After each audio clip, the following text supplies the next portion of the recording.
Baik, selamat malam Bapak Ibu sekalian. Kita jumpa lagi di KPKS Hieronymus malam hari ini Selasa 2 April, sudah memasuki bulan April ya, 2024. Selamat Paskah untuk semuanya. Baru saja kita melewati Paskah kebangkitan Kristus untuk kita semua. Semoga memberikan berkah dan semangat beriman kita semakin dikukuhkan. Kita ikuti pengajaran dari Pak Seto malam ini tentang kebangkitan Tuhan kita Yesus Kristus. Baik Bapak Ibu, kita buka pertemuan malam hari ini dengan doa yang akan dibawakan oleh Pak Helmi. Silakan Pak. Baik, mari kita bersatu dalam doa dalam nama Bapa, Putra, dan Roh Kudus. Amin. Bapa yang ada di surga, kami ucap syukur bahwa pada malam hari ini Engkau kembali mengumpulkan kami untuk mengikuti pengajaran dari Pak Seto. Terima kasih ya Bapa atas kesempatan yang Kau berikan. Berkatilah seluruh peserta, teman-teman Hieronymus, berkatilah kami semua, dan berkatilah teman-teman yang akan menyusul masuk mengikuti pelajaran bersama. Ya Bapak, pada malam hari ini kami mengangkat tema tentang kebangkitan. Ya Bapak, terima kasih atas segala pengorbanan, sengsara, wafat, dan kebangkitan yang Kau tunjukkan pada kami, bahwa itu merupakan bukti bahwa Engkau menyediakan segalanya dengan kasih yang begitu besar pada kami. Kerahimanmu yang begitu besar, kasihmu yang begitu besar, cintamu yang sungguh luar biasa Kau tujukan pada kami dengan mewujudkan diri untuk bangkit dan membuka kehidupan abadi buat kami kelak nanti kami dipanggil oleh Engkau. Terima kasih Bapa, Yesus dan Roh Kudus, kemuliaan kepada Bapa, Putra dan Roh Kudus, seperti pada permulaan, sekarang, selalu, dan sepanjang segala abad. Amin. Dalam nama Bapa, Putra dan Roh Kudus. Amin. Terima kasih Pak Helmi. Baik Bapak Ibu, mari kita dengarkan pengajaran dari Pak Seto. Silakan Pak. Iya Pak, terima kasih. Selamat malam, selamat Paskah Bapak Ibu semua. Ini kalau ngomongin Paskah, kita sebenarnya bisa bicara panjang lebar dan nggak cukup waktu. Ini kita belum membuka dokumen tentang Paskah dan persiapannya. Dokumen ini dokumen dari Roma ya, dari Kongregasi Ibadat Ilahi, keluarnya tahun 88, tapi seringkali nggak dipelajari. Salah satu hal yang mungkin belakangan ini banyak terjadi kesalahan itu memajukan waktu untuk Vigili Paskah dengan macam-macam alasan. Ini karena belakangan ini muncul gejala seperti itu, saya bacakan dokumennya ya. Nanti Bapak Ibu boleh download sendiri kok. Judulnya itu Paskah dan Persiapannya, itu dari Dokpen KWI. Ini artikel nomor 78 ya. Seluruh perayaan malam Paskah dilaksanakan waktu malam. Tidak boleh diadakan sebelum gelap atau berakhir setelah fajar minggu. Peraturan ini harus ditepati secara ketat. Penyelewengan dan kebiasaan yang terjadi di sana-sini, yakni merayakan malam Paskah pada waktu biasanya diadakan misa Sabtu sore, tak dibenarkan.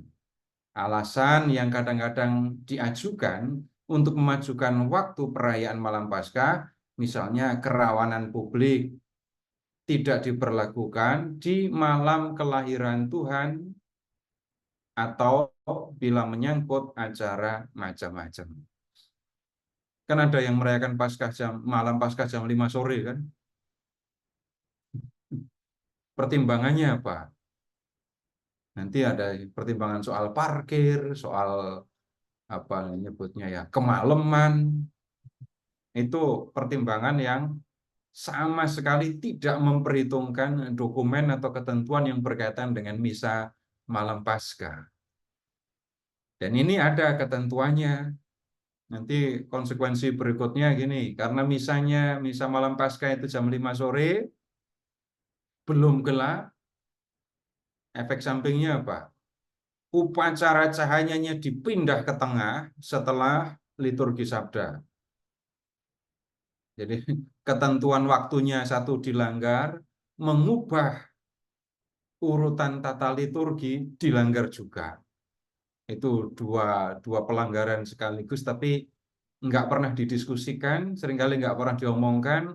Orang hanya mempertimbangkan hitungan yang bisa dikatakan praktis, kadang-kadang menyangkut soal sepele, soal parkiran gitu. Jadi soal yang penting untuk liturgi kalah untuk dengan pertimbangan mengenai parkir. Nah ini kita nggak mempelajari ini, tapi ini ada satu dokumen sendiri ya, yang sebenarnya ya mereka yang terlibat untuk urusan liturgi khususnya dan umat pada umumnya ini perlu mempelajari dokumen ini. Nah, ya Bapak Ibu boleh mengingat kok waktu kecil memangnya pernah misa malam Paskah jam 5 sore. Saya kok nggak yakin Bapak Ibu melakukannya itu dulu waktu kecil. Ini baru muncul belakangan ini. Nah, ini contoh yang sesuatu yang lain kali mungkin kita perlu pelajari. Tetapi sayang sekali karena yang harusnya mempelajari dokumen seperti ini malah justru tidak mempelajari dan kemudian melanggar aturan ketentuan ini tanpa alasan yang memadai. Nanti kalau diingatkan ngomongnya berbeda lagi. Pertimbangannya bukan dokumen malah seringkali bisa jadi malah diabaikan. Jadi nanti Bapak Ibu kalau mau berbicara tentang hal ini, cari dulu dokumennya ya. Jadi seri dokumen gerejawi terbitan Dokpen, dokumentasi dan penerangan KWI, judulnya Paskah dan Persiapannya. Baik, Bapak Ibu, begini, kalau kita bicara tentang Paskah, yang dipikirkan umat Katolik pertama-tama tentang kebangkitan Yesus. Tetapi kita perlu kembali ke awal. Kapan dimulainya perayaan Paskah, ini untuk keperluan apa? Jadi kembali ke semangat awal dulu. Dan dalam hal ini Bapak Ibu, kita jelas perlu lihat apa yang disampaikan di dalam kitab Keluaran berkaitan dengan Paskah ini ya. Bapak Ibu, itu teksnya juga dibacakan di malam Paskah. Silakan Bapak Ibu membuka lebih dulu ya. Membuka lebih dulu kitab Keluaran.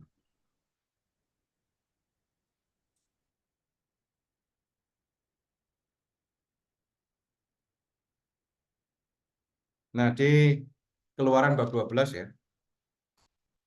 Nggak usah bicara detailnya. Tapi Bapak Ibu silahkan lihat ke ayat 6. Anak domba yang dikurung dari tanggal 10 tadi disembelih waktu senja. Disembelihnya waktu senja ya. Kemudian ayat 7, dari darahnya harus diambil sedikit dan dibubuhkan pada kedua tiang pintu dan ambang atas pada rumah-rumah di mana orang memakannya. Jadi yang tolong diperhatikan, anak domba dan kemudian darahnya. Berikutnya, dagingnya harus dimakan mereka pada malam itu juga. Yang dipanggang mereka dan mereka harus makan dengan roti tidak beragi serta sayur pahit. Ini kalau bicara tentang Ekaristi, ini ayat ini juga nggak boleh diabaikan, roti tidak beragi itu. Nah, kemudian lihat berikutnya ayat 9. Jangan kamu memakannya mentah atau direbus dalam air, hanya dipanggang di api, lengkap dengan kepala dan betis dan isi perut. Jangan tinggalkan apa-apa. Nah, silahkan Bapak Ibu membayangkan begini dulu. Membayangkan perayaannya dulu ya. Tanggal 10, anak domba diambil 1. Sampai tanggal 14 dikurung. Tanggal 14 waktu senja, anak domba ini disembelih, terus darahnya dioleskan di tiang pintu, ambang atas pintu. Kemudian dagingnya, isi perutnya semua dipanggang. Lalu malam itu mereka makan anak domba panggang itu dengan roti tidak beragi dan dengan ini sayur pahit ya. Makanya di dalam rumah. Jadi ini acara keluarga ya, di dalam rumah. Ingat 1 ekor 1 keluarga. Kalau 1 ekor nggak habis untuk 1 keluarga, join. Supaya habis. Harus habis. Kemudian sekarang lihat ke ayat 12. Sebab pada malam ini aku akan menjalani tanah Mesir, dan semua anak sulung, dari anak manusia sampai anak binatang, akan kubunuh, dan kepada semua ilah di Mesir akan kujatuhkan hukuman, akulah Tuhan. Nah, ayat 13. Dan darah itu menjadi tanda bagimu pada rumah-rumah di mana kamu tinggal. Apabila aku melihat darah itu, maka aku akan lewat daripada kamu. Jadi, tidak akan ada tulah kemusnahan di tengah-tengah kamu apabila aku menghukum tanah Mesir. Ya, hari ini akan menjadi hari peringatan bagimu. Kamu harus merayakannya sebagai hari raya bagi Tuhan turun-temurun. Kemudian lihat ayat 22. 21. Ini Musa menyampaikan instruksinya ya. Lalu Musa memanggil semua tua-tua Israel serta berkata kepada mereka, pergilah, ambillah kambing domba untuk kaummu dan sembelihlah anak domba Paskah. Kemudian kamu harus mengambil seikat hisop dan mencelupkannya dalam darah yang ada pada sebuah pasu, dan darah itu kamu harus sapukan pada ambang atas dan pada kedua tiang pintu. Seorang pun dari kamu tidak boleh keluar pintu rumahnya sampai pagi. Dan Tuhan akan menjalani tanah Mesir untuk menulainya. Apabila ia, Tuhan ya, melihat darah pada ambang atas dan pada kedua tiang pintu itu, maka Tuhan akan melewati pintu itu dan tidak membiarkan pemusnah masuk ke dalam rumahmu untuk menulahi. Nah, kemudian lihat sekarang sebentar ke ayat 29.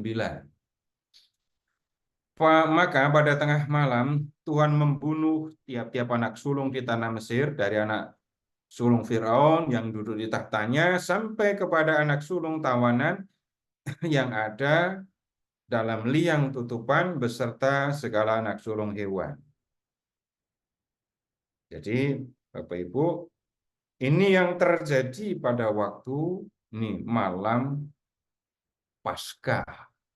Malam ketika Tuhan melewati tanah Mesir, mendatangkan kematian untuk orang Mesir, tapi tidak mendatangkan kematian untuk orang Israel.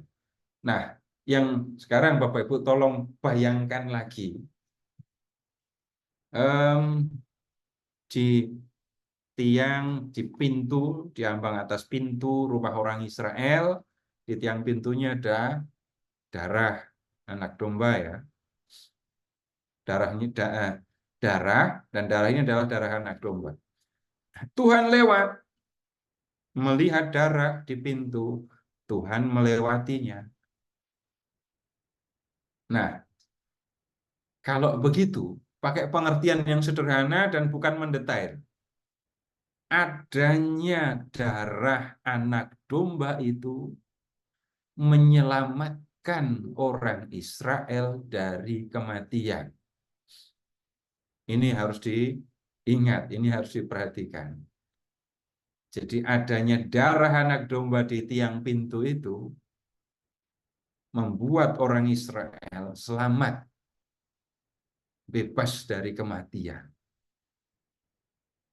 Kelihatannya ini kayak terlalu sederhana, tetapi ya memang poin itu yang harus diperhatikan. Kalau kita mengingat hal ini, nanti kita akan melihat kematian Yesus dengan jauh lebih mudah. Nah, kemudian berkaitan dengan hal ini, sekarang Bapak Ibu masih di bab 12 kitab Keluaran ya. Silahkan sekarang ke ayat 46.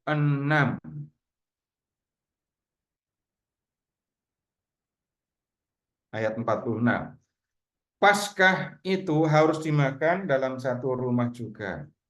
Tidak boleh kau bawa sedikit pun dari daging itu keluar dari rumah.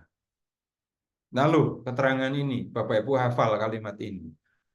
Satu tulang pun tidak boleh kamu patahkan. Pernah dengar kalimat ini kan ya? Kayaknya belum lama dah dengarnya. Nah, sekarang Bapak Ibu silahkan ke Injil Yohanes bab 19. Injil Yohanes bab 19.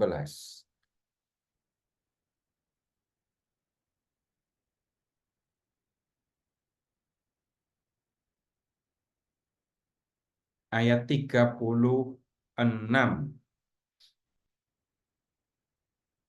Mulanya ayat 33.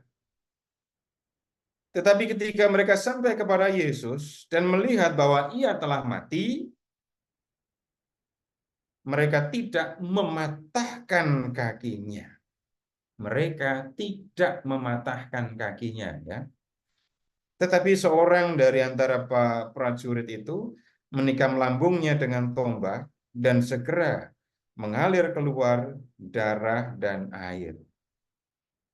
Kemudian ayat 36, sebab hal itu terjadi supaya genaplah yang tertulis dalam kitab suci, tidak ada tulangnya yang akan dipatahkan. Kalimat ini ketika kita membaca kitab Keluaran tadi, ini berlaku untuk anak domba Paskah kan ya? Tidak ada tulangnya yang akan dipatahkan. Di Keluaran 12 tadi, kalimat ini kan untuk anak domba Paskah.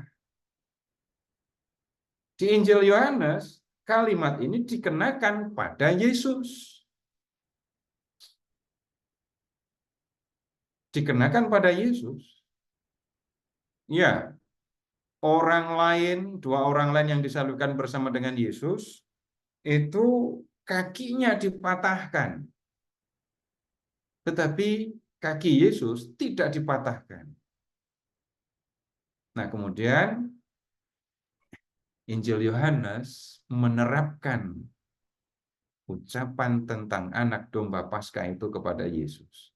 Kalau begitu, Bapak Ibu menjadi tampak bahwa Yesus dipandang, Yesus berlaku sebagai anak domba Paskah.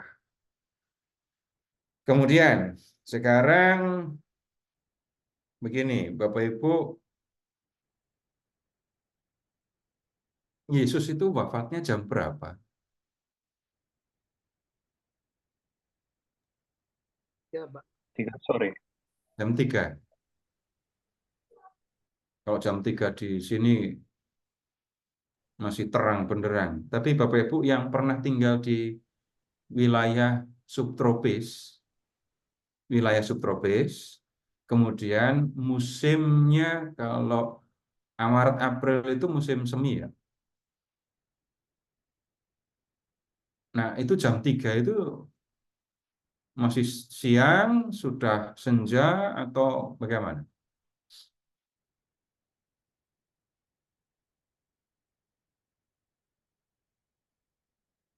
Saya belum pernah tinggal di wilayah subtropis. Nah, Bapak Ibu juga silahkan mengingat ya, di kitab Keluaran tadi, anak domba Paskah itu dipotongnya, disembelihnya kapan? Ngomongin waktu. Senja ya, senja. Bukan pagi, bukan siang, tapi sudah sore, senja. Matinya Yesus di kayu salib itu bersamaan dengan waktu penyembelihan anak-anak domba Paskah. Lebih jelas itu menunjukkan Yesus bertindak sebagai anak domba Paskah.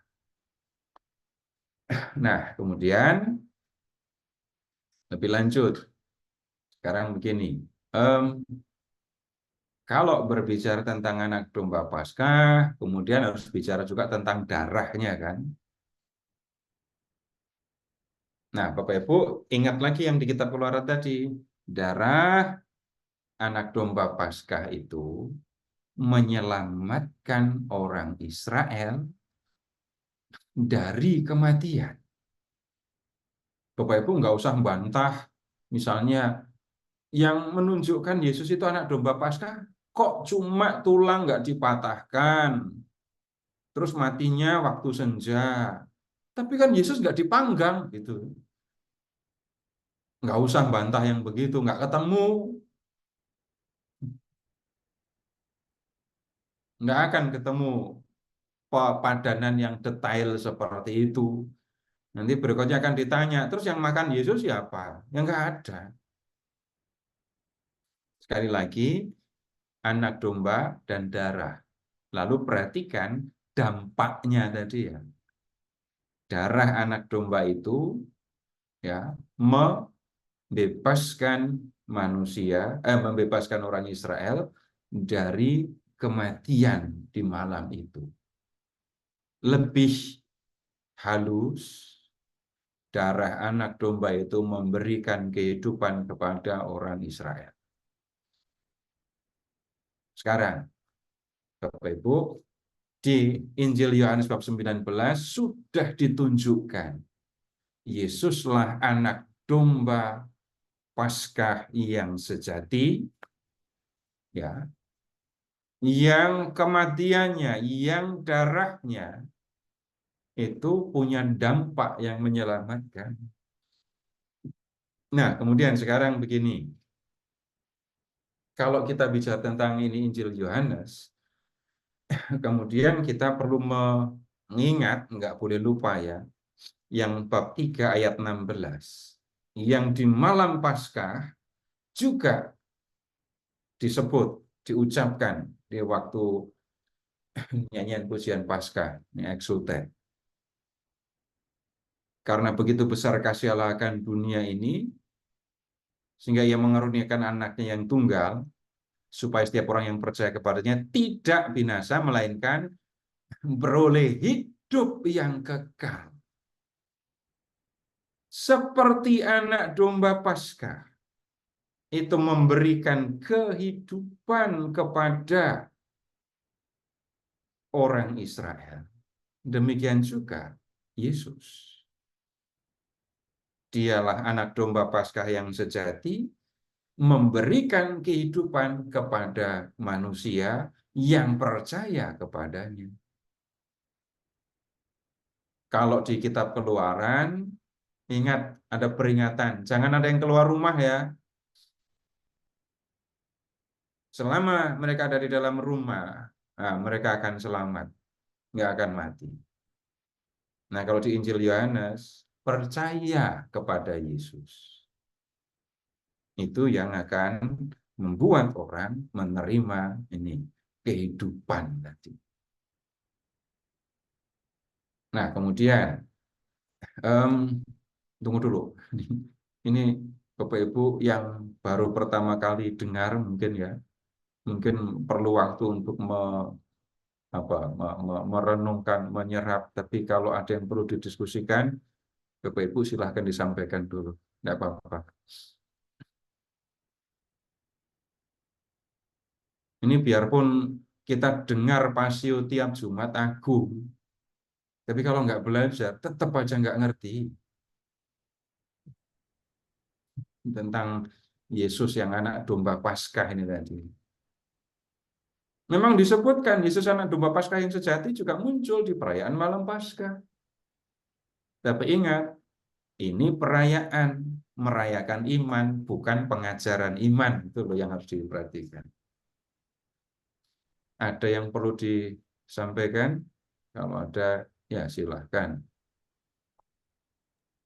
Saya bisa tanya Pak Seto.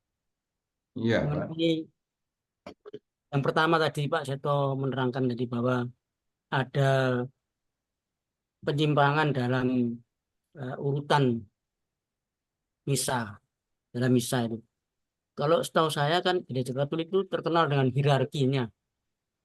Jadi harus mengikuti hierarki itulah pastor-pastor atau siapapun.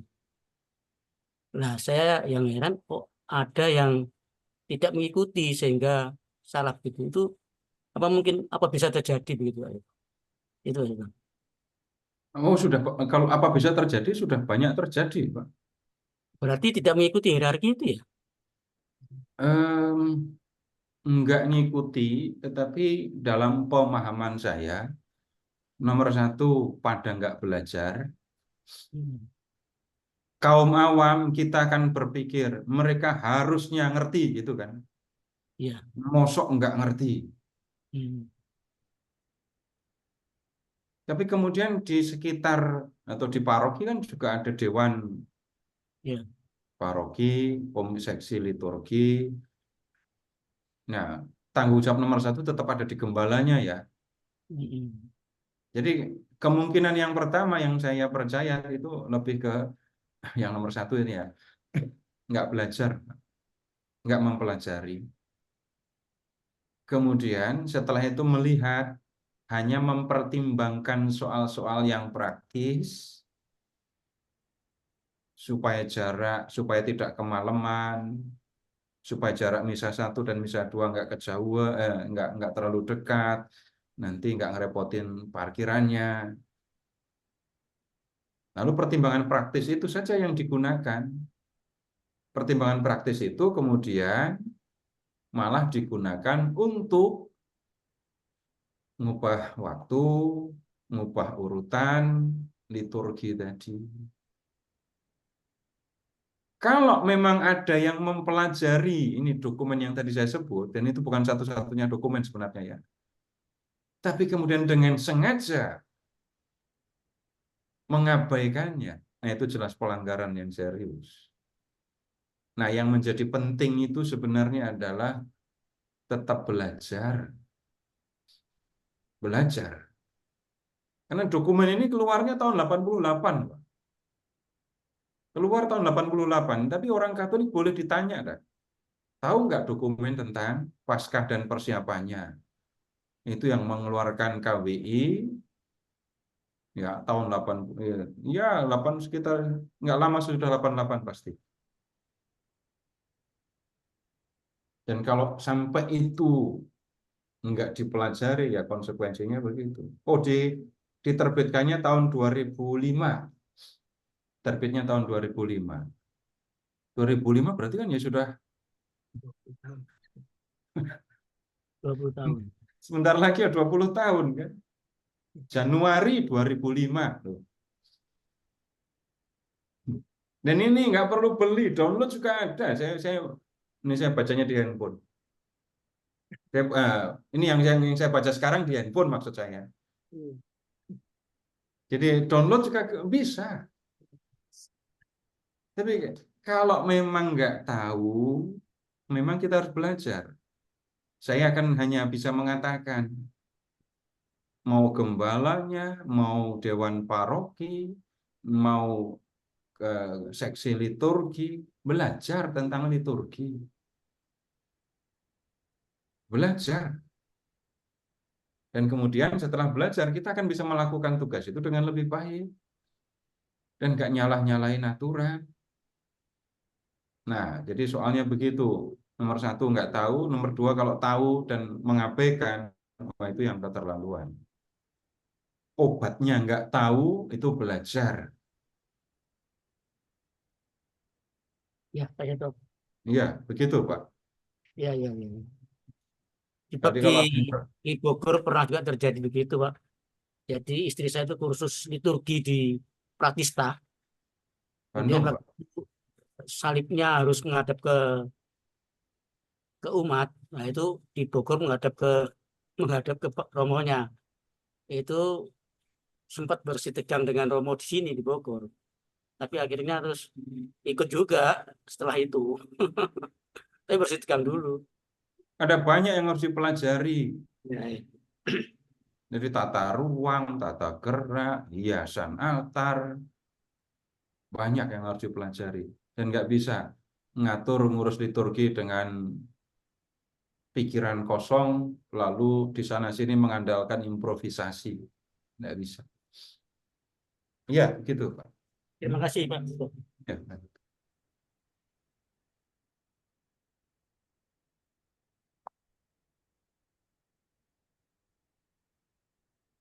Jadi sekali lagi, kalau mau Bapak Ibu mau bicara tentang hal ini, baca dokumennya ya, supaya kalau berbicara, Bapak langsung bisa tunjukkan, ini loh, jelas.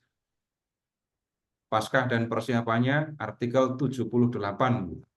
Nah, ya begitu. Ada lagi yang berkaitan dengan tema pembicaraan kita ini? Kalau ada silahkan.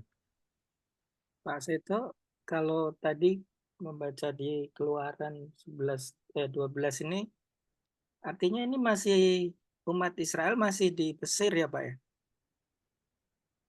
Iya, masih di Mesir. Jadi belum keluar dari Mesir ya?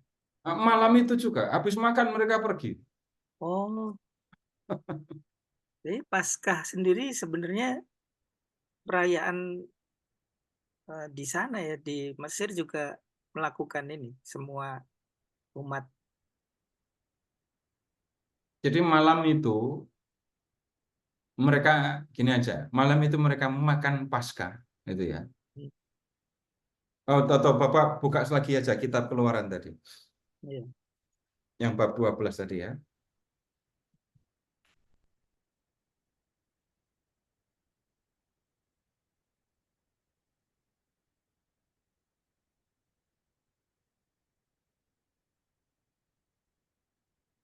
Lihat ke ayat 28.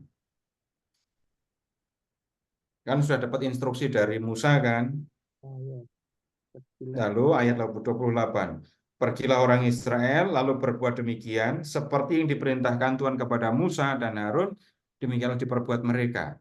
Maka pada tengah malam Tuhan membunuh tiap anak sulung di tanah Mesir. Kemudian ayat 30, lalu bangunlah Firaun pada malam itu bersama semua pegawainya. Wah, ini ramai sekali. Kedengaran seruan yang hebat di Mesir, sebab tidak ada rumah yang tidak ada kematian.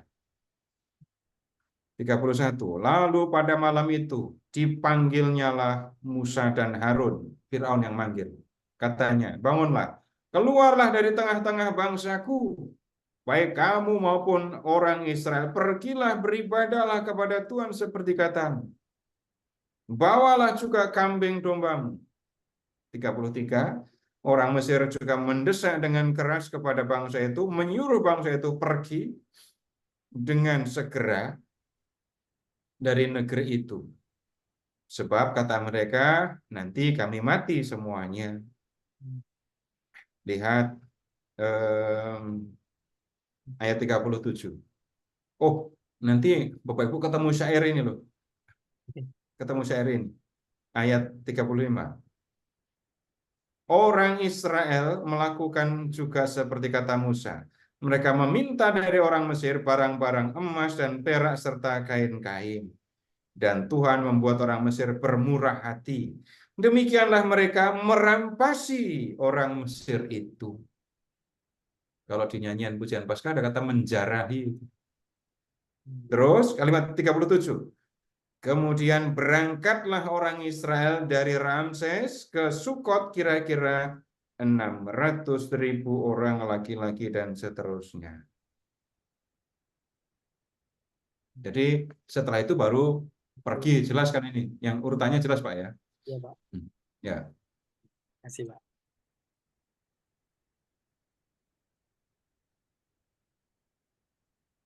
Ada lagi? Kalau tidak ada, sekarang begini. Kalau yang tentang Ekaristi kan kita pernah diskusi kan tentang Ekaristi, dari Paskah ke Ekaristi. Malam itu Yesus minta diadakan nih jamuan Paskah kan, karena memang Paskah Yahudi. Lalu disediakan, ya ini menunya tadi, anak domba panggang, roti tidak beragi dan sayur.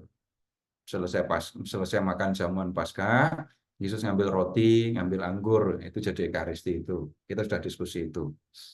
Nah, kemudian sekarang begini. Kalau kita kembali kepada Tuhan Yesus ya. Tuhan Yesus mati di kayu salib, dalam tanda kutip dibunuh seperti anak domba.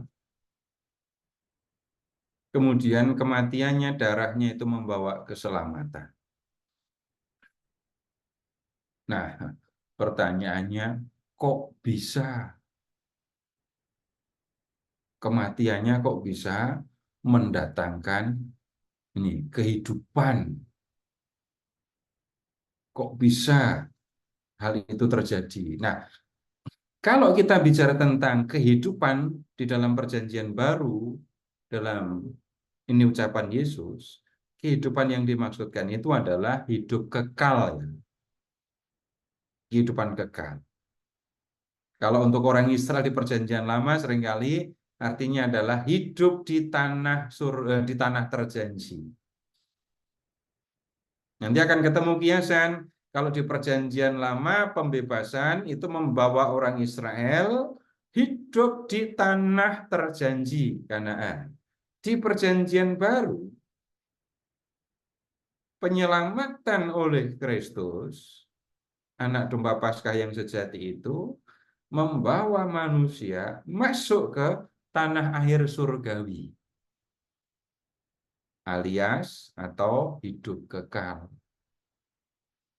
Nah, balik lagi ke pertanyaan, kok bisa? Sekarang Bapak Ibu ke Injil Yohanes bab 1. Ya, Injil Yohanes bab 1.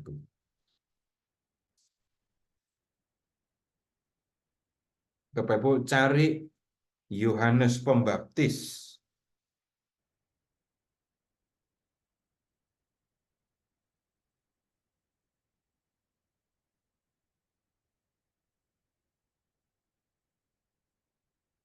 Ayat 29 sekarang.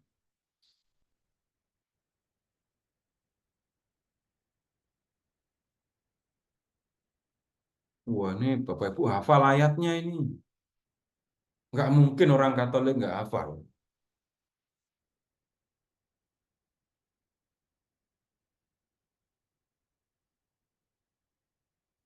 Oleh Yohanes Pembaptis, ini Yesus disebut anak domba Allah yang menghapus dosa dunia. Anak domba Allah yang menghapus ini dosa dunia. Nah, ini yang sebenarnya lebih sulit dipahami. Kapan Bapak Ibu ketemu dengan anak domba yang menghapus dosa?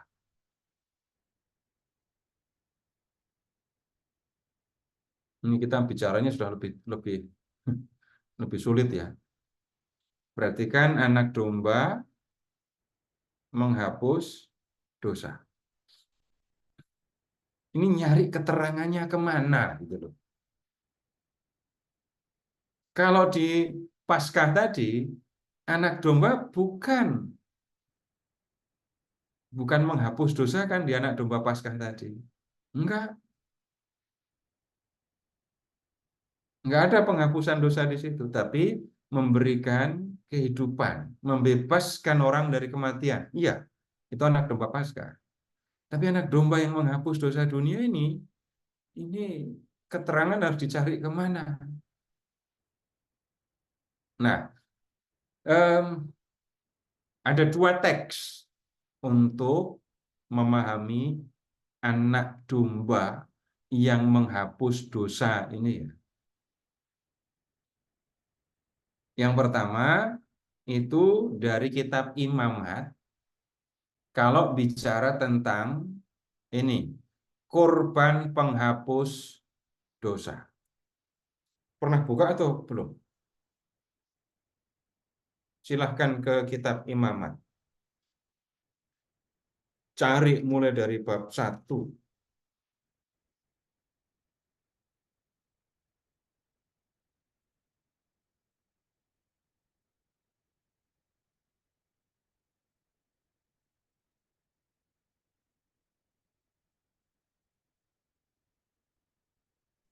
Empat ya Pak. Bab 4, ya.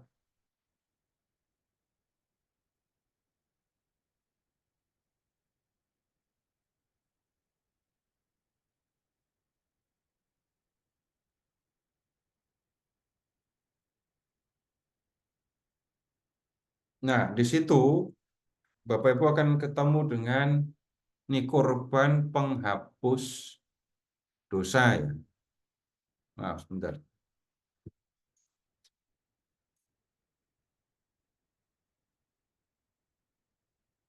Jadi kalau ada orang yang melakukan kesalahan, orang berbuat salah, maka ini yang bisa dilakukan, mempersembahkan korban penghapus dosa. Jadi korban ini dipersembahkan supaya orang yang berdosa mendapatkan ini pengampunan dosa. Yang mengampuni Allah ya. Nah, kemudian kita nggak ketemu langsung dengan anak domba di situ. Tapi sudah pasti ada domba yang dipersembahkan menjadi atau sebagai korban untuk menghapus dosa. Bisa dilihat misalnya Bapak Ibu silahkan ke bab 5 ayat 7.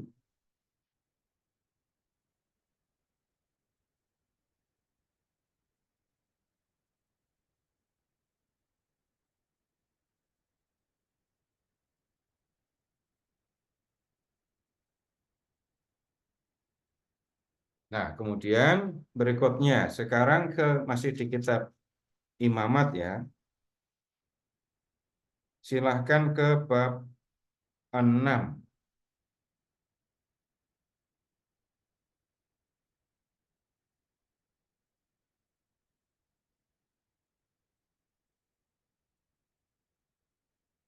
Ayat 24.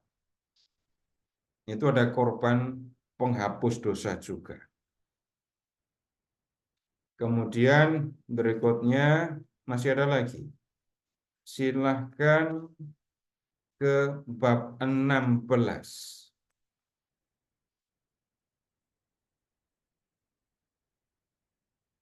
lihat bab 16 ini upacara besar ya, Hari Raya Pendamaian. Bapak Ibu boleh lihat ayat 15.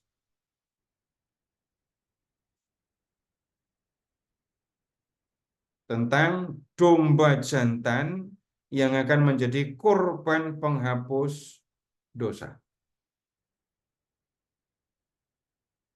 Nah, seperti domba yang dipersembahkan kepada Allah untuk penghapusan dosa umat, begitulah Yesus di kayu salib. Dia mempersembahkan diri sebagai korban untuk menghapus dosa manusia. Karena dosa manusia sudah dihapuskan oleh korban Kristus, maka manusia dipandang kudus dan dipandang layak untuk masuk ke dalam hidup yang kekal. Itu pemahaman yang pertama berkaitan dengan ini domba atau anak domba. Pemahaman yang kedua, Bapak Ibu bisa dapatkan dari bacaan pertama Jumat Agung. Dari mana bacaannya? Yesaya 52.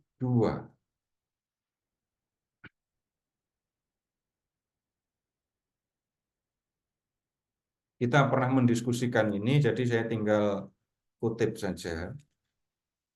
Yesaya 50 dari ayat 5 dari bab 52:13 ya.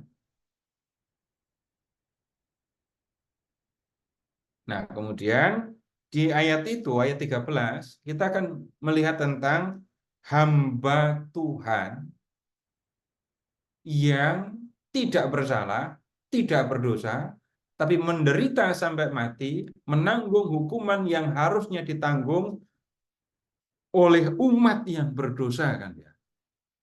Nah, sekarang Bapak Ibu lihat 53 ayat 7.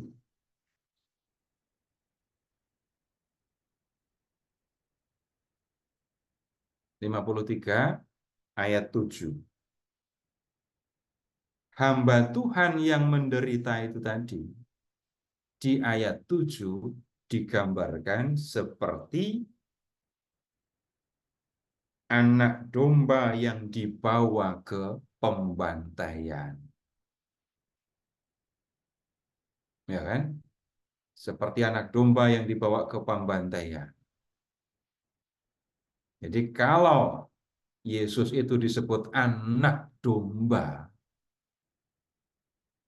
menghapus dosa dunia, nomor 1 ingat kitab Imamat tentang korban penghapus dosa ya. Kemudian yang kedua, ingat Yesaya ini, hamba Tuhan. Yang tidak berdosa, tidak bersalah, tapi mau menderita sampai mati, menanggung hukuman yang harusnya ditanggung oleh manusia yang berdosa. Karena hukuman atas dosa-dosanya sudah ditanggung oleh Yesus, maka manusia dipandang bersih, dan kemudian dipandang layak untuk tinggal bersama dengan Allah. Tinggal bersama dengan Allah itu sama dengan hidup kekal tadi. Jadi bagaimana ini anak domba Paskah yaitu Yesus itu memberikan kehidupan kekal? Jawabannya dengan mengingat sebutan untuk Yesus sebagai anak domba Allah yang menghapus dosa dunia yang ada di Yohanes bab 1 ayat 29 tadi. Bagaimana anak domba Allah menghapus dosa dunia? Nah, Bapak Ibu, ingat teksnya yang berikutnya. Kitab Imamat, bab 4, bab 16. Lalu, pemahaman yang berikutnya harus lihat dari Yesaya bab 52 dan 53 ini tadi. Baik, berhenti dulu. Kalau ada yang perlu diklarifikasi, silahkan disampaikan.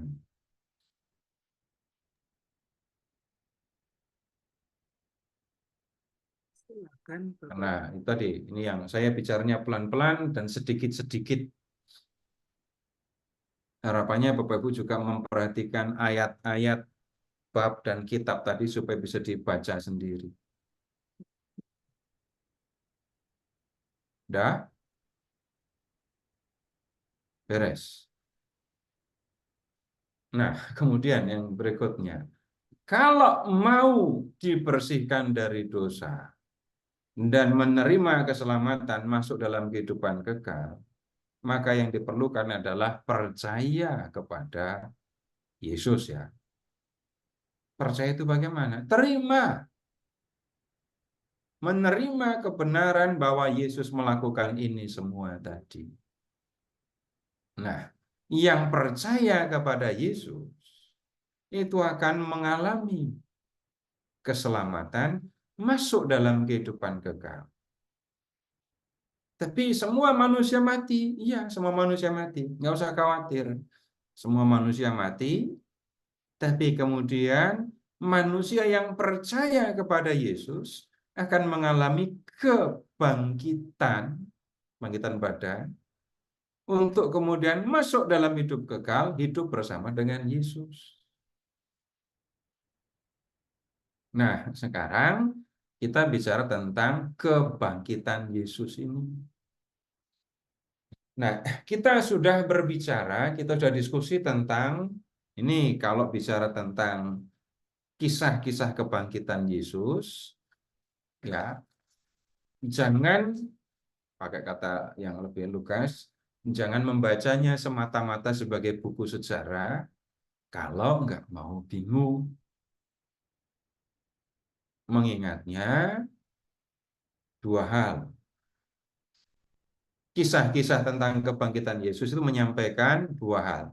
Yang pertama, Yesus yang menjumpai para rasul, yang menjumpai Maria Magdalena, itu adalah Yesus, guru mereka yang mati di kayu salib. Benar-benar, itu benar-benar Yesus. Jadi Yesus benar-benar mati di kayu salib, kemudian ya dikubur, dan benar-benar hidup lagi. Pembuktiannya bukan dengan membuka CCTV. Pembuktiannya bukan seperti itu cara membuktikannya. Tapi kebenaran ini didasarkan kepada para saksi. Saksi yang melihat detail sebenarnya itu Maria Magdalena.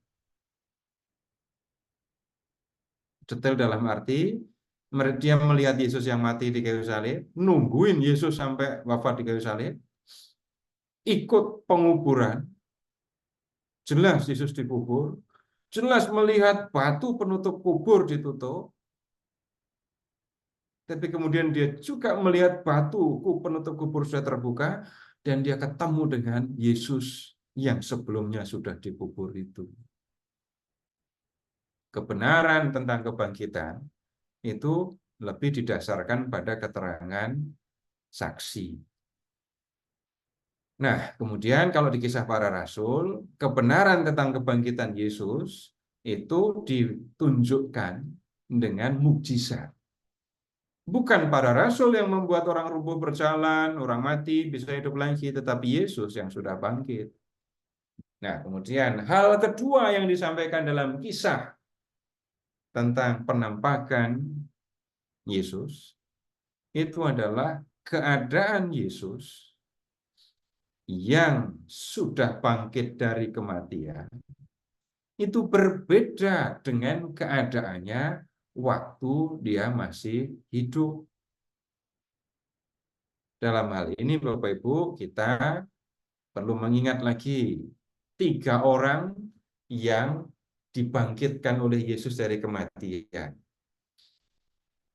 Mereka sudah mati jadi jenazah. Anak Yairus, itu baru saja mati. Anak muda di Naim itu sudah beberapa saat mati karena sudah OTW kuburan kan. Lazarus itu sudah 4 hari di kuburan, sudah bau. Tapi kemudian ketiganya dihidupkan lagi oleh Yesus. Dan mereka bertiga ini jadi orang lagi, jadi manusia lagi, hidup seperti sebelum mati. Pada akhirnya mereka mati lagi. Jadi mereka itu matinya 2 kali gitu. Kita, Bapak Ibu, rencananya gimana? Sekali apa 2 kali? Cuman bisa terima, nggak ada yang bisa rencana. Target aja nggak bisa kok.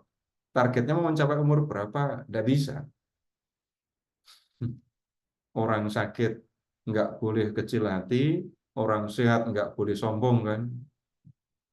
Yang tampaknya sehat tahu-tahu pergi, yang tampaknya sakit bertahan sampai lama.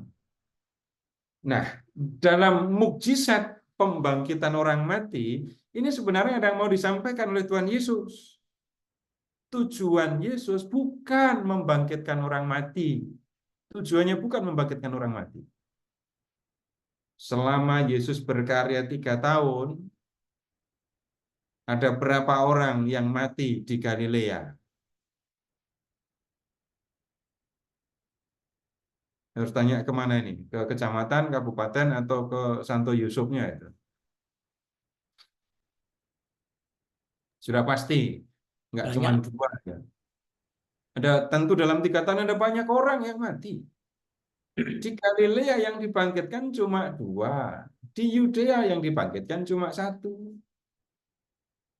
Jelas, ini menunjukkan bukan membangkitkan orang mati tujuan Yesus.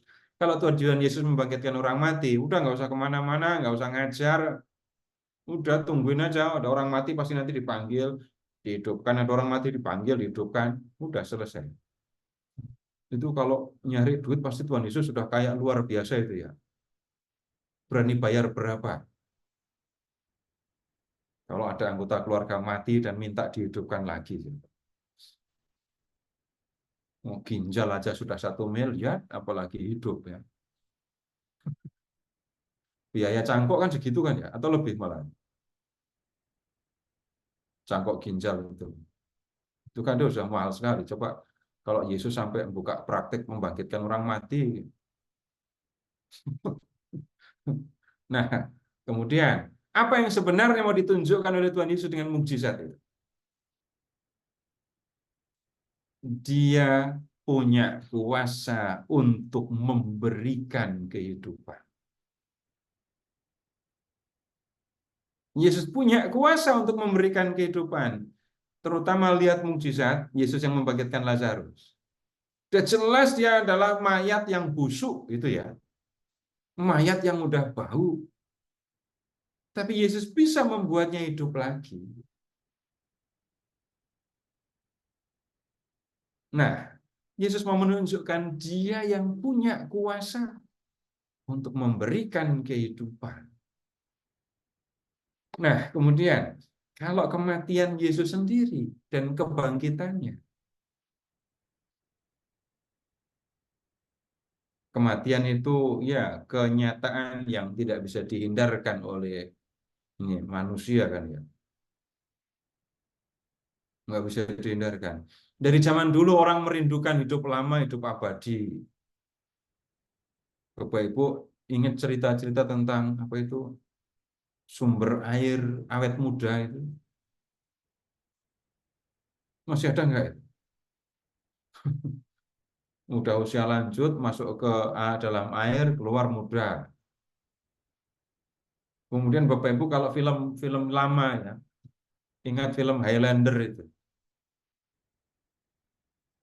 Orang yang bisa hidup sampai ratusan tahun kan ya. Boleh juga yang agak lebih modern.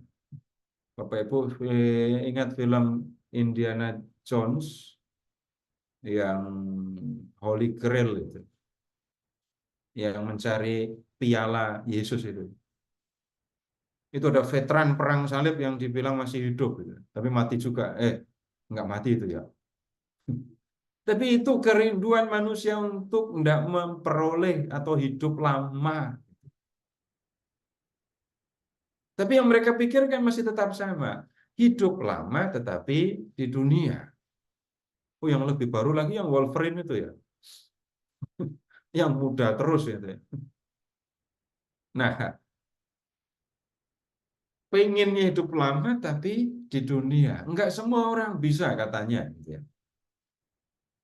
Nah, kerinduan akan hidup yang abadi, hidup yang lama, itu kemudian ditunjukkan. Enggak mungkin didapatkan di dunia. Enggak mungkin didapatkan hidup di dunia. Karena apa? Raga manusia ini ada expirednya, ada umurnya, ada daya tahannya. Nah, Yesus mengalami kematian seperti manusia. Tetapi kemudian Yesus bangkit, dan yang percaya kepada Yesus akan hidup seterusnya. Bapak Ibu silahkan mengingat ucapan Yesus kepada siapa itu, yang akulah kebangkitan dan hidup, yang percaya kepadaku enggak akan mati. Tapi yang percaya kepadaku dan mati, dia akan bangkit dan hidup lagi, terus hidup seterusnya. Nah, kemudian yang berikutnya begini, kenapa ke orang pengennya hidup lama? Bapak Ibu, saya nggak tahu apakah ada orang yang tidak pernah takut mati. Pernah ketemu orang kayak gitu apa? Tidak pernah takut mati. Jadi satu kali pun dia belum pernah takut dengan kematian. Nggak usah survei kemana-mana. Pernah ketemu orang kayak gitu apa enggak? Enggak pernah. Nggak pernah. Kenapa orang takut dengan kematian? Sebenarnya kalau diomongkan sederhana saja. Saya tidak tahu apa yang akan terjadi dengan saya sesudah saya mati. Orang-orang yang tidak percaya kepada kebangkitan, tidak percaya kepada hidup yang kekal, menganggap kematian mengakhiri semuanya. Orang-orang yang nggak percaya kepada Tuhan, itu kan berpikirnya begitu. Manusia itu ya raga ini, raga yang punya otak. Nah, itu manusia. Nggak punya hati, nggak apa-apa. Dia nggak, pokoknya orang punya raga, tapi punya raga dan otak. Terus raganya berfungsi dengan baik. Nah, itu hidup. Nah, tapi kemudian mereka berpikir kematian itu sama dengan ya berhentinya alat-alat kerja di dalam tubuh, dan kemudian terjadi pembusukan, selesai semua. Tapi orang yang percaya kepada Tuhan berbeda. Ada kehidupan yang akan dialami oleh manusia sesudah kematian. Kehidupannya memang sudah tanpa raga lagi, karena raganya sudah membusuk atau sudah jadi abu. Nah, sekali lagi, yang takut itu adalah yang percaya bahwa ada hidup sesudah kematian, tapi saya nggak ngerti apa yang akan terjadi. Orang yang nggak percaya kepada Tuhan nganggap hidup berakhir dengan kematian. Lalu kalau begitu udah nggak takut dengan kematian. Nah, Bapak Ibu, urusannya bukan soal takut apa nggak takut dalam hal ini. Urusannya adalah yang benar dan layak dipercaya itu yang mana. Nah, kita yang percaya kepada Allah itu percaya ada kehidupan sesudah kematian. Raga memang mati, tapi jiwa tetap hidup, dan jiwa inilah yang akan hidup sesudah raga mati. Nah, apa yang akan terjadi dengan jiwa manusia setelah raga mati? Itu yang dipikirkan oleh orang yang percaya. Nah, kebenarannya tidak bergantung kepada hasil penelitian seperti manusia dengan ilmu pengetahuannya berusaha mencari kebenaran dengan bukti-bukti empiris. Keberadaan adanya hidup sesudah kematian nggak bisa diteliti. Biarpun Bapak Ibu pernah ketemu sama Ghostbuster itu ya, yang punya alat untuk mendeteksi adanya makhluk-makhluk yang nggak punya raga, tapi itu nggak bisa digunakan untuk membuktikan secara empiris tentang kehidupannya. Apalagi kalau bicara tentang surga, mana buktinya kalau ada surga? Ada yang lebih berat lagi, mana buktinya kalau Allah itu ada?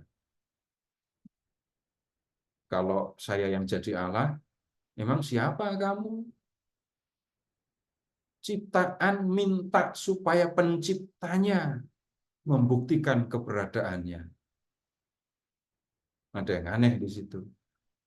Nah, sekarang kembali ke kematian dan kebangkitan Yesus ya. Kalau Yesus mengalami kematian, itu berarti Yesus mengalami kenyataan yang paling ditakuti oleh manusia. Kadang-kadang bukan yang paling ditakuti ya. Banyak orang lebih takut miskin daripada mati kan. Yesus mengalami kematian. Yesus mengalami kenyataan yang pasti dialami oleh manusia dan membuat orang takut.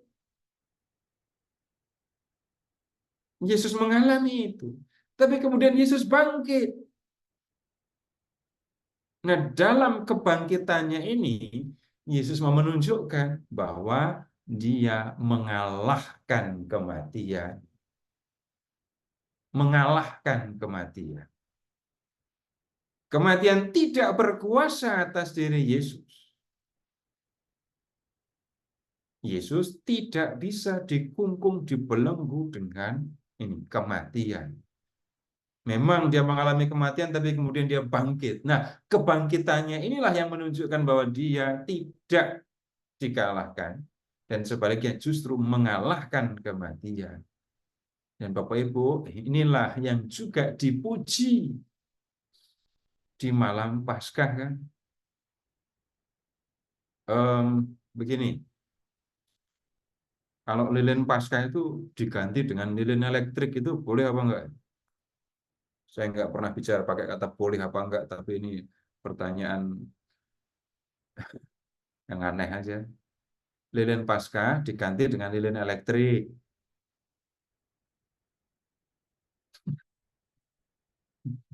Nomor satu, kenapa kok nggak boleh? Bapak Ibu akan bicara tentang rasa. Makna simbolisnya itu nggak kelihatan. Kalau lilinnya itu lilin elektrik. Misa, jangankan lilin Paskah ya. Jangankan lilin Paskah. Lilin untuk keperluan misa diganti dengan lilin elektrik saja. Itu sudah mengganggu perasaan kita kan ya. Kemudian Bapak Ibu perhatikan upacara cahaya itu. Upacara cahaya. Dan lilin diarak. Kalau kita nggak paham simbolnya, lalu akan menjadi sesuatu yang membosankan. Berapa kali berlutut? Nah sekarang begini, Bapak Ibu mengingatnya yang gampang saja ya, nggak usah ngomong yang berat-berat. Pernah dikubur belum? Bapak Ibu pernah dikubur apa belum? Belum ya? Pernah ngubur orang belum? Pernah ngubur jenazah? Pernah. Pernah. Dikasih lilin nggak? Dikasih lampu nggak di dalam kubur itu? Wah ini kasihan kakekku ini. Nanti kalau di dalam dia gelap terus sudah. Kasih lampu. Tidak. Nggak ada lilin, nggak ada lampu kan. Kuburan, dunia orang mati itu gelap. Tapi kemudian dengan bangkit keluar dari dunia orang mati, itu berarti manusia meninggalkan kegelapan dan masuk dalam terang. Lihat lilin gereja ini gelap ya.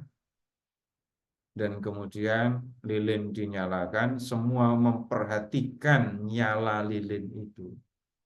Dan orang menyebutnya, kita menyebutnya itu cahaya Kristus. Kenapa? Nah, Yesus yang mati, masuk ke dunia orang mati, tapi kemudian bangkit dari gelap menuju terang, dari kegelapan menuju cahaya. Jadi kemudian Bapak Ibu kalau mengikuti upacara cahaya, nah ini suasana hati harus senang. Dengarkan nyanyian pujian Paskah juga harus dengan senang. Karena apa? Kalau dilihat juga indah kok. Semua pegang lilin terus pada nyanyi gitu. Yesus sudah mengalahkan kematian. Yang percaya kepada Yesus akan mengalami kematian seperti manusia lain, ya. Tapi kemudian akan bangkit juga seperti Dia. Bersyukurlah kepada Allah, kita bangkit bersama Kristus. Nah, bangkit bersama Kristus, bangkit seperti Kristus itu yang seperti apa? Bapak Ibu mengingatnya begini saja, tidak seperti Lazarus gitu ya. Tapi bangkitnya seperti Yesus. Yesus mati, kemudian bangkit, dan setelah bangkit Yesus nggak mati lagi.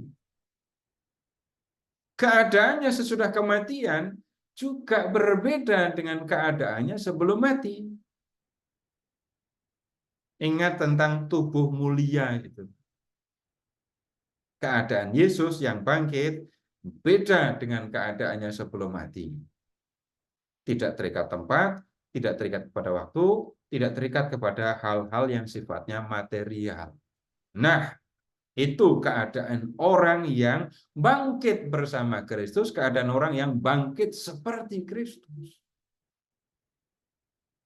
Dan Bapak Ibu, kita percaya itu, kita mengenangkan itu setiap tahun.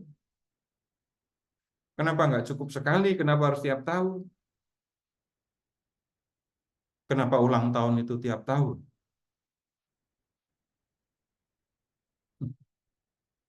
Kenapa 17 Agustus dilakukan juga tiap tahun?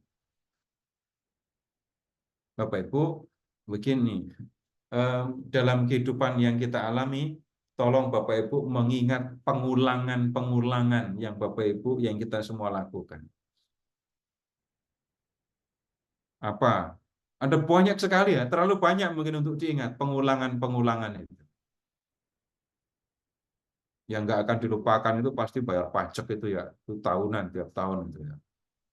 Kalau sampai lupa, nggak ngisi, ada yang ngingetin pasti nanti. Kemudian begini, tahun ini kita merayakan Paskah, mengingat, merayakan, mengenangkan kembali dan seterusnya ya. Habis itu kita menjalani kehidupan biasa lagi. Kemudian tahun depan merayakannya lagi. Mengenangkan, menghadirkan. Nah, ini pengulangan ini bisa menjadi satu bentuk. Nih, saya tidak ngomong soal liturgis ya, saya ngomong soal yang lebih rohaninya ya. Penyegaran tentang relasi antara kita dengan Yesus. Ingat ya, mulai dari Minggu Palma, Kamis, Jumat, Sabtu, Minggu ya. Dalam satu tahun kita mengulang peristiwa yang terjadi dalam satu minggu itu. Kita seperti diajak masuk ke dalam suasana ketika dulu Yesus menyelamatkan kita. Masuk dalam suasana itu. Kalau setelah Minggu Palma, Seninnya masih kerja apa enggak? Masih ya. Hari Kamis sore masih ada yang kerja juga, tapi lah misa malam. Kamis, Jumat, Sabtu, Minggu. Sebelum orang kenal handphone, itu lebih berasa sebenarnya. isi kepalanya, isi hatinya itu cuma Yesus yang mati dan bangkit. Kalau begitu, pakai bahasa yang lebih rohani ya, dalam pekan suci, khususnya dalam trihari suci itu, kita masuk dalam suasana karya penyelamatan yang dilakukan oleh Yesus waktu itu. Kita yang masuk dalam suasana, merasakan Yesus yang masuk ke Yerusalem, yang mengadakan perjamuan Paskah, Ekaristi, cuci kaki, kemudian ditangkap, diadili sampai mati, masuk ke dunia orang mati sampai kemudian bangkit. Kita masuk dalam suasana itu. Dan dengan cara seperti itu, ketika itu dilakukan dengan sungguh-sungguh, maka kita bisa dikatakan tadi, masuk dalam suasana karya penyelamatan yang dilakukan oleh Yesus. Nah, sekarang begini, Bapak Ibu, pertanyaan jelek ini ya, Bapak Ibu, tentang Trihari Suci, tentang perayaan Paskah dari Minggu Palma sampai Paskah. Nyatanya umat Katolik itu merayakan dulu baru belajar, atau belajar dulu baru merayakan, atau merayakan saja tapi nggak belajar.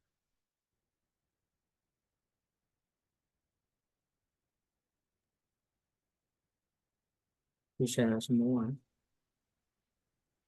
macam-macam. Kalau mau pakai bahasa yang lebih gampang lagi, umur berapa Bapak Ibu belajar tentang liturgi dan teologi Paskah?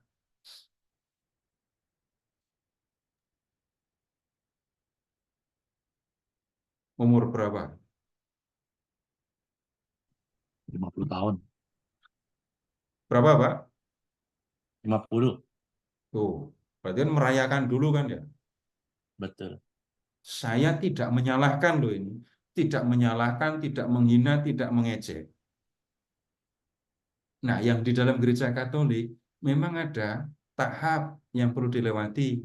Maksudnya begini, kalau saya, ini ya, kita sedang belajar ini ya, seandainya Bapak Ibu belum pernah merayakan, ini saya menjelaskannya pasti akan repot sekali.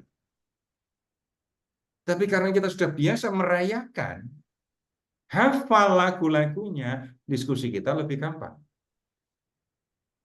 Nah, kita perlu memperhatikan hal ini, tapi kemudian perhatikan generasi muda. Ya, secepat mungkin mereka perlu belajar tentang hal ini. Isi pikiran dan hati mereka dengan ilmu iman, jangan sampai pernyataan-pernyataan yang konyol muncul ketika orang mau meninggalkan gereja Katolik itu. Jadi memperhatikan generasi muda dari yang kecil sampai yang muda, perhatikan sungguh-sungguh supaya apa yang menjadi apa menyebutnya ya kekayaan nggak memadai kata itu. Tapi kalau bicara tentang relasi istimewa antara kita dengan Tuhan, itu kan yang sebenarnya nggak ditemukan di tempat lain. Dan kalau ini tidak dipahami, orang mengertinya hanya malam Paskah itu ini malam yang aneh. Orang bisa berebut tempat duduk, orang bisa nyuruh utusan untuk menduduki kursi, dan kemudian dia akan datang dengan nyaman tanpa nunggu lama. Masih ada nggak yang kayak gitu? Sudah nggak ada. Bagus kalau udah nggak ada lagi. Kemudian ada nggak? Masih ada dong, Pak. Masih ada. Masih ada. Saya temukan soalnya kemarin waktu saya tugas tata laksana di malam Paskah. Tuh, itu Tante sudah masih menemukan nyatanya yang seperti itu. Kemudian berikutnya, yang ini tolong amati juga ya. Ini ya memang rajin datang duluan datang duluan. Tapi kemudian selama menunggu ini pada ngapain di dalam gereja? Main HP, Pak. Banyak yang ngobrol, Pak. Main handphone, Ngobrol, waduh, ngobrol, mengganggu. ya, main handphone, ngobrol. Bapak Ibu, kalau kita diem saja itu 1 jam, setengah jam sebelum misa, itu kalau kita diem suara di dalam gereja itu aneh gitu ya. Kayak suara yang riuh, tapi kalau dilihat ini apa sih, suara apa sih? Ini seperti orang yang sedang menunggu show dimulai. Perhatikan saja, saya nggak mau nuduh, saya nggak mau menghakimi, cuma lihat aja. Sementara yang penting kan nomor 1 saya dapat tempat duduk yang bagus, yang cocok lah. Saya juga milih kok, saya juga milih tempat duduk. Tapi habis itu karena nunggunya lama, main handphone, ngobrol. Wah, itu bisa sangat serius ngobrolnya, main handphonenya juga bisa sangat serius. Mengganggu. Apakah seperti itu yang layaknya terjadi ketika orang mau merayakan Paskah? Kemudian ini bisa terjadi yang seperti itu loh ya. Yang menurut saya ekstrim. Jangan sampai Bapak Ibu ngalami. Saya ngelihat dan kami harus pindah tempat. Karena di belakang kami, sementara menunggu misa Paskah itu, orang-orang dewasa sudah membuka snack dan makan. Ini beneran ada, bukan saya mengarang. Tapi ya semoga itu tadi jangan sampai ngelihat yang kayak gitu. Enggak nyaman beneran. Itu biarpun kami enggak ngelihat, tapi suara buka gini. Bapak Ibu tahu kantong ciki itu kan ya. Suaranya gimana kalau dibuka? Dan bayangkan 5 orang buka bareng. Sementara kami berdiam, berdoa, meditasi, dengar suara begitu. Sambil ngobrol, makan. Seru sekali ya. Tapi apa yang seperti ini? Nanti gini, yang lain lagi nggak nunggu sampai Paskah. Nggak nunggu sampai Paskah. Sudah mulai kelihatan tampak orang-orang bawa tumbler waktu misa. Ada apa enggak? Ada. Ini orang dewasa loh ya, bukan anak-anak loh ya. Ya, Pak. Beneran Bapak pernah lihat? Pernah. Coba gimana itu coba? Di dalam gereja membawa tumbler, ntar sambil nunggu haus ya minum, nanti haus lagi ya minum. Ini ya gimana menjelaskan menghadapi yang kayak gitu coba?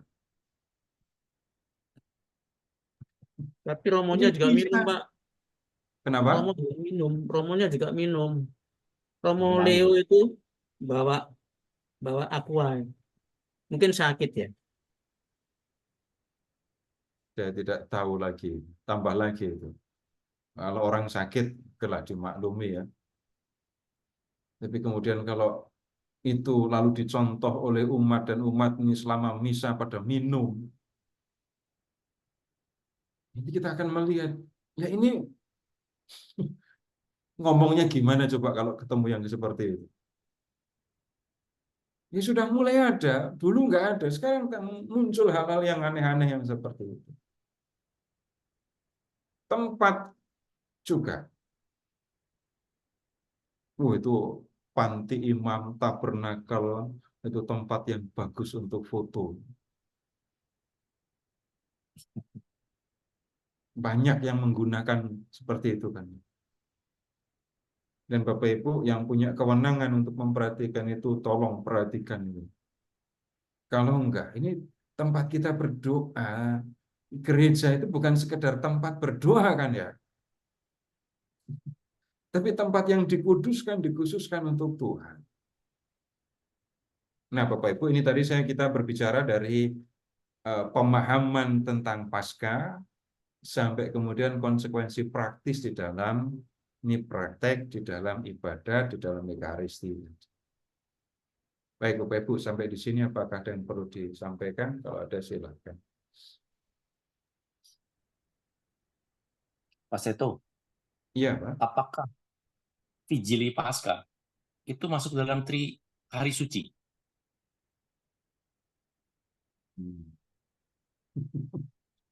Nanti akan ketemu. Wah, ini kan ada Sabtu Suci. Nah, ya.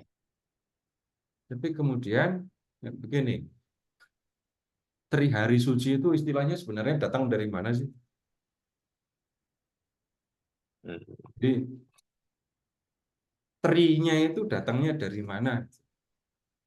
Ya, Sekarang mungkin begini, lihatnya Pak. hanya 3 itu kan Kamis, Jumat. Jumat, Tuh. Sabtu. Tapi kita menghitungnya pakai kalender Masehi kan? Ya. Nah, sekarang begini, kita pakai kalender atau hitungan Yahudi yang berdasarkan bulan. Oke. Jadi hari itu dihitung mulai dengan terbitnya bulan sampai terbitnya bulan berikut. Nah, kita ketemu Kamis, Jumat, Sabtu. Nah, keterangan yang kita lihat dari Paskah dan persiapannya tadi, lihat Vigili Paskah itu dilakukan setelah hari gelap. Nah, ini sudah hari baru untuk orang Yahudi. Ya. Kemudian perayaannya jangan sampai fajar. Ya. Tapi ini kalau ngikuti kalender Yahudi, Minggu Paskah itu ya masih masuk 1 hari dengan Vigili. Kadang-kadang ya hal yang sama Bapak Ibu akan temukan begini. Yesus itu bangkit pada hari ketiga atau sesudah 3 hari? Hari ketiga. Nah, dua-duanya ada. Dua-duanya ada. Tapi kemudian nanti hitungannya bukan ngikuti hitungan kalender matahari ya, tapi kalender bulan itu, Pak. Jadi soalnya kurang lebih sama. Ya, begitu, Pak. Nah, Jadi apakah lanjut Pak, misalnya kalau kita urut kita buka upacara Kamis Putih dengan tanda salib, kita tutup tanpa tanda salib, demikian pula di Jumat Agung Pak, saya amati. Jumat Agung juga pada saat kita pulang pun sudah tidak ada tanda salib lagi. Masuk juga Romo, rebah di karpet merah, pulang juga pulang saja tanpa berkat. Tapi di Vigili Pasca kita mulai dengan tanda salib. Padahal kan sebetulnya ada yang mengatakan itu satu rangkaian. iya, satu rangkaian. Tapi yang kita perhatikan istimewanya Jumat Agung, Pak.